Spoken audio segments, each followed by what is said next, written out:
आम पिला जदि बहुत जोर रागुची आम केमिति ताकू कंट्रोल करवा तार राग केमिति कमेब सेटा आम माँ मानकर प्रथम दायित्व होता है। जेतेबेले देखिबा आम पिला बहुत जोर से चिल्लाउची रागुची किछि शुणुनी से समय आम उल्टा न रागी शासन न करी प्रथमे ताकू कोळेई नहीं शांत कराइबा उचित।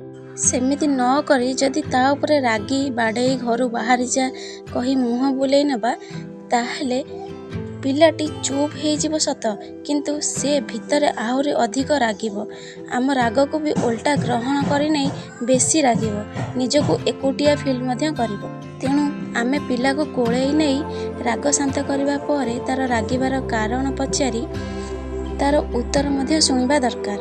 इमोशनाली ताको हैंडल करबा मध्य दरकार। छोट बेलू जदि तार राग कंट्रोल न कराइबा बड़ होई रागी स्वभावर होइजिबो पर बड़ हो गला पर जेते चाहिए भी बदलई पारिबानी खाली दोष पिला को आ अन्य मानकु दबा। तेणु छोट बेलू आमे तार स्वभाव को सजाड़ी थिले से पर बड़ होई भल स्वभावर मनुष्यटे हेई पारिबो।